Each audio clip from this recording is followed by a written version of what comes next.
Welcome to R&DW Adventures. I'm Renee. And I'm Darryl. And welcome back to Midwest Geobash 2022. Rainy morning. On a very, very rainy day where we actually have changed our plans a little bit.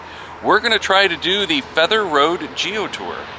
So we're here today near the first location. Not actually the first location, but near the first location. We're at the Fulton County Welcome Center and Museum right behind us.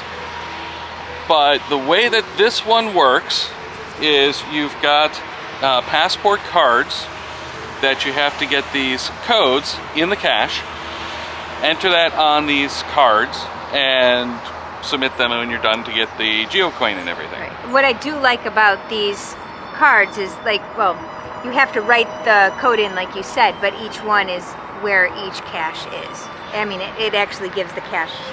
Yeah. So this is the launch weekend of the GeoTour. The printable passports are not yet available on the webpage for it. So if you didn't get these cards, which they did run out of, you have to find someone, make a copy of theirs, or we're told for this weekend only they're allowing the 3x5 index cards, write it out, and they'll take it for just this weekend. However, do we bring these back here? I think we do bring them back here after we've completed them. We don't exactly know, so we're going to have to figure that out as we take you along. Now there's 15 caches in this. You have to go through, they're all puzzle caches, answer the questions, use the geocaching.com solution checker to confirm that you have the right one, and then it updates your codes automatically. Right, and then you get a Geocoin for turning it in. Well, you get a Geocoin when you're done with this. You also get a souvenir if you complete all 15. So, we've already done all of the work of solving these. Now we just have to go driving around and doing all the work of actually finding them and writing down all the letters. So, that's what we're going to do now. We've just found number 1. We're headed to number 2. Alright, so number 2 is down. Just as a tip when you're doing these, I like to write the personal note. That way it shows up on geocaching.com, gets backed up with that code. So just in case something goes wrong, you'll still have all the codes available. So we are taking a break from the GeoTour to find an adventure lab and some general caches in the area around number 3. I can open this one. We are actually on a bridge where that way is Ohio and that way is Michigan. So pretty cool. Our third cache in the GeoTour is actually not far from here, and this is called the Random Wall on the Adventure Lab.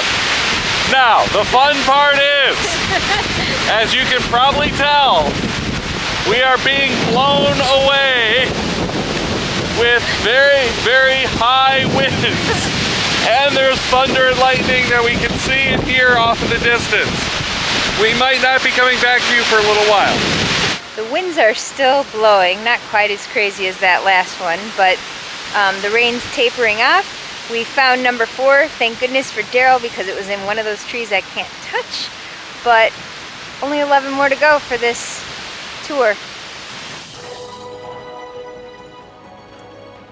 Another one down. It's still raining with a little bit of lightning. Fortunately, it's been off in the distance, so we're not really worried, though we might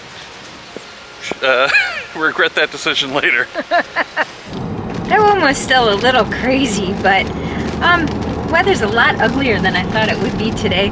But we just ran into someone from Maryland who was freaking out by the lightning.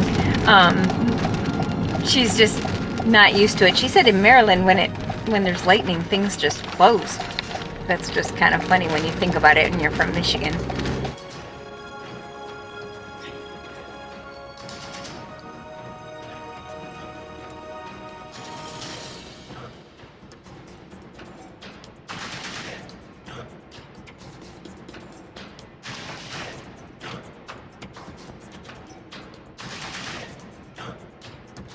So we're returning to you a little bit drier than we were not long ago.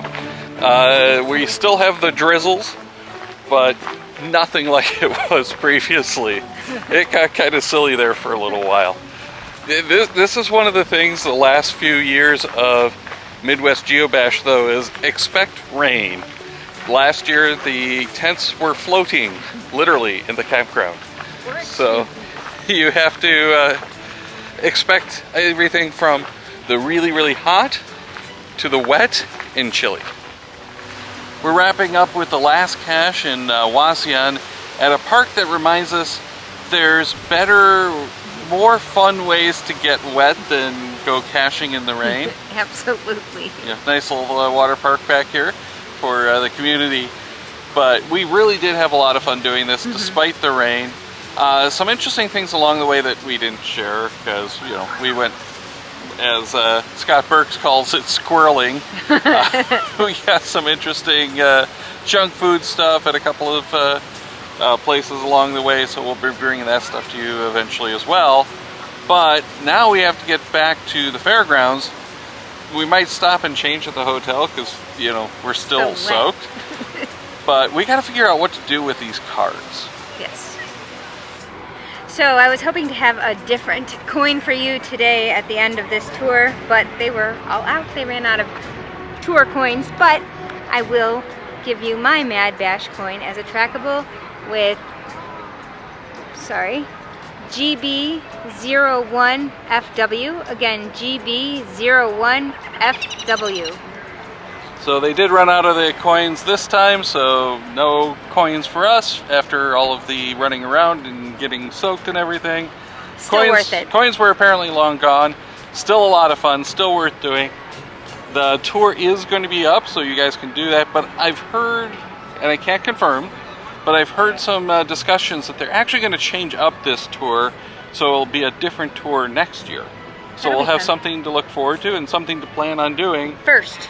As first thing when we get in next year. Do the GeoTour, then we'll do everything else to make sure we get the coins. That is going to wrap up this video though. Not our day here at Midwest Geobash, but just this video. Check out our channel icon over in the corner. Hit the bell and subscribe icon if you like the videos. But if you're really just looking for the geocaching videos or want more of those, check out that geocaching playlist down in the other corner.